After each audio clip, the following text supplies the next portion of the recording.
समझते क्यों नहीं? मैं रातों में सो नहीं पाती हूँ। अच्छा, तो कौन है वो जो आजकल मिस लिपिका के होश उड़ा रहे हैं? डॉक, मैं मजाक के मूड में बिल्कुल भी नहीं हूँ। तब तो मुझे सीरियस होना पड़ेगा। अच्छा बताओ, क्या हो रहा है तुम्हारे साथ? आपको तो पता है, मैं उत्तर प्रदेश की एक भूतिया जगह पर किताब लिख रही हूँ। तो ये दिक्कत है? नहीं, दिक्कत ये है कि मैं उसके बारे में लिखते लिखते उसका हिस्सा बन जाती हूँ। मतलब मैं समझा नहीं। मैं उस कहानी के असलियत में फंस जाती हूँ। ये कैसे मुमकिन है? मुमकिन है डॉक। आज से ठीक 3 महीने पहले जब मैंने इस किताब को लिखना शुरू किया था, तब मैं उत्तर प्रदेश के एक रेलवे क्वार्टर की भूतिया होने के पीछे की कहानी लिख रही थी, क्योंकि उस जगह पर आज भी लोगों को औरत की वासना से भरी आवाज सुनाई देती है, जो अचानक से चीख में बदल जाती है, और उसके तुरंत बाद एक के बाद एक 2 आदमियों के चीखने की आवाज, और फिर एक अंतहीन सन्नाटा, जिसमें न जाने मैं कैसे फंसती चली गई। मेरे आसपास की सभी चीजें घूमते हुए अंधकार में बदल गईं। मेरी हालत ऐसी हो गई जैसे मैं अंतहीन अंधेरे से भरे स्पेस में झूल रही हूँ। मेरी आंखें बंद हो गईं, और जब एक तेज चीख के साथ मेरी आंख खुली तो मैं एक रेलवे क्वार्टर के बाहर खड़ी थी, जिसकी डिटेलिंग बिल्कुल वैसी ही थी जैसे कि मैंने कहानी के रिसर्च के वक्त पढ़ी थी। वही पुरानी बिल्डिंग, काठ के दरवाजे और खिड़कियों से झूलते हुए रेशमी पर्दे। ग्राउंड फ्लोर के क्वार्टर से रोमांटिक धुन बाहर आ रही थी, और अंदर से किसी के हंसने की आवाज भी। मैं धीमे से उनकी खिड़की की तरफ गई और झांक कर अंदर देखने लगी कि अंदर चल क्या रहा है। देखा तो अंदर एक कपल हाथ में वाइन का ग्लास लिए एक दूसरे के बेहद करीब, आंखों में आंखें डाल धुन पर धीमे कदमों के साथ थिरक रहे थे, मानो उनकी सारी दुनिया एक दूसरे में ही सिमट गई हो। ओह मोना डार्लिंग, अभी एक हफ्ता भी नहीं गुजरा तुमसे मिले, और मुझे ऐसा लगता है जैसे मैं तुम्हें सालों से जानता हूँ। मोना, मैं तुम्हें बता नहीं सकता कि मैं तुमसे शादी करके कितना खुश हूँ। इतना कहकर वो इंसान उसके लबों को चूमने ही वाला होता है कि वो औरत जिसे वो मोना कहकर बुला रहा था, उसने जानबूझकर अपने हाथ से वाइन का ग्लास नीचे फर्श पर गिरा दिया। ओह, ये ग्लास, रुको मैं क्लीन। आप रहने दीजिए ना, ट्रेन का टाइम हो रहा है, देर हो जाएगी आपको। वो प्यार भरी नजर से उसे देखते हुए उसके माथे को चूम लेता है और वहां से निकल जाता है, पर उसके प्यार का मानो उस पर कोई असर ही ना हुआ हो। वो तो जैसे उसके जाने का ही इंतजार कर रही थी। आदमी स्टेशन पर अपनी रात की ड्यूटी के लिए निकल जाता है, पर उसके निकलने के कुछ देर बाद ही एक दूसरा जवान और हट्टा कट्टा लड़का उस घर के अंदर पहुंच जाता है। मैं फिर से खिड़की के बाहर से उनके घर के अंदर निहारने लगती हूँ। अब तक अपने पति को देख उदास उस औरत के चेहरे पर अब एक अनोखी सी चमक थी। उसने उस जवान लड़के को देखते ही उसे गले से लगा लिया। ओह माय लव, तुमसे मिले मुझे बस कुछ ही दिन हुए हैं, पर ऐसा लग रहा है जैसे मैं तुम्हें सालों से जानती हूँ। एक तो बेवफाई, और ऊपर से अपने ही पति के डायलॉग को अपने आशिक को रिझाने के लिए बोल रही थी। मतलब बेशर्मी की भी हद है। उसके बाद वो दोनों सांप के जोड़े की तरह ऐसे लिपटे कि मैंने भी अपनी नजरें मोड़ ली, और मेरी नजर सीधे स्टेशन से क्वार्टर की तरफ लौटते हुए उसके पति पर गई। पर वो इतनी जल्दी कैसे लौट रहा है? अगर उसने अपनी बीवी को ऐसे किसी और के साथ देख लिया तो उसके दिल पर क्या गुजरेगी? ये सोचकर मैंने उसका रास्ता रोक लिया। अरे कहाँ जा रहे हैं जनाब? अपने घर मोहतरमा। वैसे आप कौन? पहले तो कभी लखनऊ रेलवे क्वार्टर में आपको देखा नहीं। तो देखिए ना, कहाँ भागे जा रहे हैं? माफ कीजिएगा, मैं ऐसा वैसा आदमी नहीं हूँ। मेरी बीवी घर पर अकेली है, और मैं जल्दी वापस पहुंचकर उसे सरप्राइज करने जा रहा हूँ। उसके भोलेपन को देख मेरा दिल भर आया, और मैंने उसका रास्ता छोड़ दिया। जाने दिया उसे अपनी बीवी की सच्चाई देखने, ताकि वो बेवफा औरत उसके इस भोलेपन का और फायदा ना उठा सके।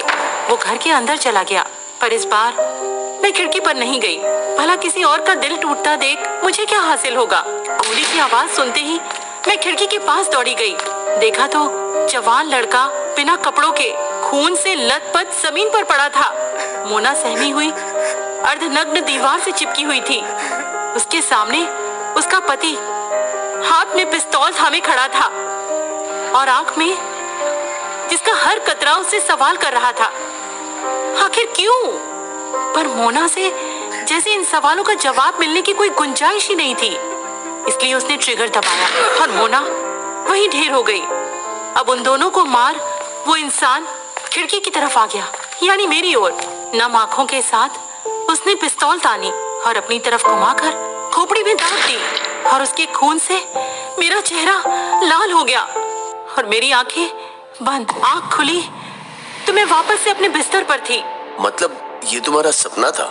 नहीं, बिस्तर पर उठी तो सब नॉर्मल था, लेकिन मेरा चेहरा खून से सना हुआ था। पर ये कैसे पॉसिबल है? यही तो समझ में नहीं आ रहा है। ऊपर जो भी देखा मैंने वो सब बिल्कुल सच था, क्योंकि उस घटना के बाद से लखनऊ के उस क्वार्टर में जो भी आया उसे ऐसा ही लगता है कि रात को कोई उनके आसपास घूम रहा है, कोई औरत चीख रही है और न जाने क्या क्या, जो उसे लखनऊ की सबसे भूतिया जगह बनाती है। मामला बहुत सीरियस लग रहा है। ये अकेली घटना है या कुछ और भी तुम्हारे साथ हुआ है? बहुत कुछ हुआ है डॉक। लखनऊ के रेलवे क्वार्टर की वारदात कोई अकेली वारदात नहीं थी जो मेरे साथ घटी।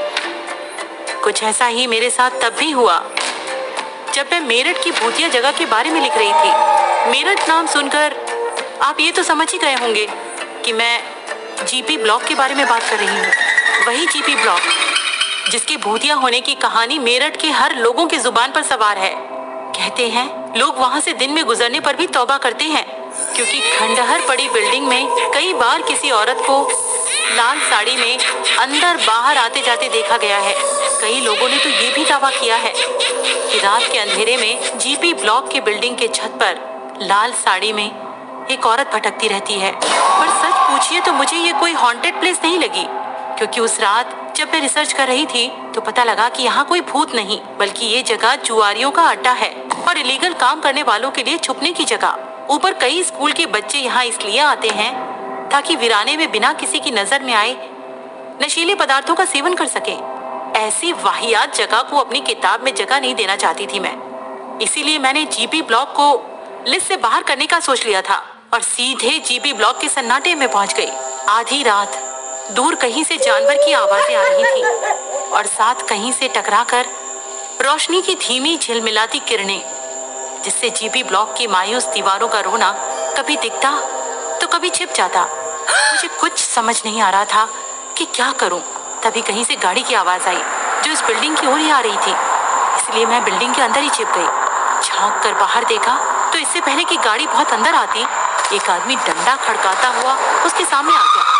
एक तेज ब्रेक के साथ किडनैपिंग वैन जैसी दिखने वाली गाड़ी वहां आकर रुक गई और उसमें एक आदमी दरवाजा खोलकर बाहर आ गया। हाथ में डंडा लिए आदमी ने उसके मुंह पर टॉर्च मारी और डंडा घुमाते हुए पूछा, कौन हो और यहाँ क्या करने आए हो? जवाब में उस इंसान ने अपने कमर से पिस्तौल निकाला और अपनी उंगली में नचाते हुए उसके सामने तान दिया। पहचाने? ऐसा है गुरु, तमंचा डालो अपने भीतर और चुपचाप यहाँ टैक्स सरकाओ और फिर जो करना है करो और सुबह होने से पहले चलते बनो। उसकी बात सुन वो आदमी मुस्कुराता है और वापस से पिस्तौल घुमाते हुए कमर में फंसा लेता है और आगे बढ़ते हुए चंद कागज के नोट उसके हाथ में थमाता है और वो गाड़ी का रास्ता छोड़ देता है। उसके बाद गाड़ी अंदर की तरफ थोड़ी और बढ़ गई और उस ड्राइवर के अलावा 3 लोग और बाहर निकले, जिसमें से पीछे के 2 लोग एक लड़की को जबरदस्ती खींचकर ला रहे थे, जिसका मुंह और हाथ बंधा हुआ था। शराब के नशे में उन दरिंदों ने लड़की को नोच खाया। मैं चाहकर भी उसकी मदद नहीं कर पाई, बस उनसे नजरें चुराकर एक कोने में दुबकी छिपी रही। कुछ देर के बाद उसकी चीख भी इस जीपी ब्लॉक के सन्नाटे में कहीं खो गई। दम तोड़ चुकी उस लड़की के ऊपर उन नशेड़ियों ने शराब छिड़ककर आग लगा दी और वहां से चलते बने। मैंने बहुत कोशिश की पर उसे आग से नहीं बचा पाई। अपनी आंखों के सामने उसे राख होता देख मेरे होश उड़ गए और मैं वहीं घुटनों के बल बैठ गई। मेरी आंखें नम थीं और मैं एकटक उसके सुलगते अवशेष को देखे जा रही थी। तभी किसी ने पीछे से मेरे कंधे पर हाथ रखा और मेरे पूरे शरीर में छुरछुरी से दौड़ गई।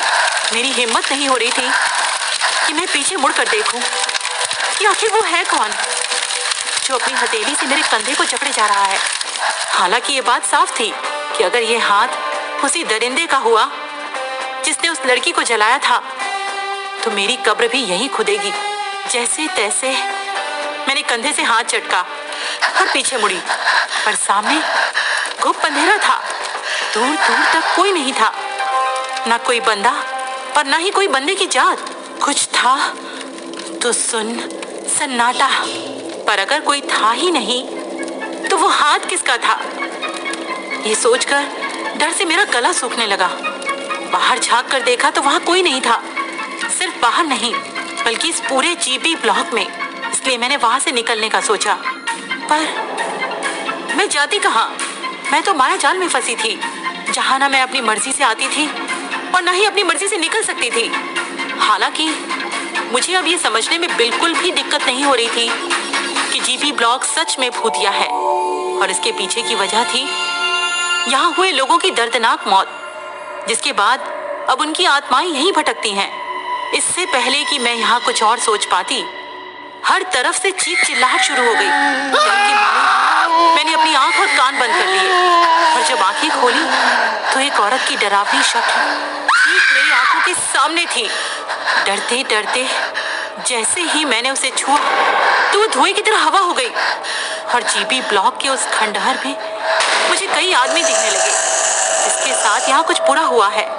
किसी कोने में छोटे बच्चे की आत्मा थी, तो किसी कोने में एक बूढ़ी आत्मा, और वो सब मुझे ऐसे देख रहे थे जैसे मैंने ही उनका कुछ बिगाड़ा है। देखने तक तो ठीक था, पर अब वो मेरी तरफ किसी ज़ॉम्बी की तरह बढ़ने लगे। उन्हें करीब आता देख मेरी धड़कनें बढ़ने लगी। ना मैं आगे जा सकती थी और ना ही पीछे, क्योंकि वो चारों तरफ से मेरी तरफ बढ़ रहे थे। और उसमें से एक बच्चा दौड़ते हुए मेरी तरफ आया और मेरे ऊपर कूद गया। मैं पीठ के बल जमीन पर गिर गई और वो मेरे ऊपर बैठा मुझे घूर रहा था। देखते ही देखते उसके दोनों हाथों की उंगलियों के नाखून बढ़ने लगे और उसने मुझ पर हमला कर दिया। इससे पहले कि उसके नाखून मेरी खाल को खींचते, हम दोनों एक दूसरे से अपने आप ही विपरीत दिशा में अलग हो गए। मेरे चेहरे पर बस हल्की सी खरोच लगी, पर मैं खिंची खिंची एक अंधेरे में चली गई और वापस अपने कमरे में, जहाँ से ये सब शुरू हुआ था। तो तुम्हारे चेहरे पे ये जख्म वहीं से आया? हाँ डॉक, मुझे पता है आपको ये सब झूठ लग रहा होगा, लेकिन अरे नहीं लिपिका, मुझे कुछ भी झूठ नहीं लग रहा है। साइंस के आगे भी बहुत कुछ है इस दुनिया में जिस पर हमें यकीन करना चाहिए।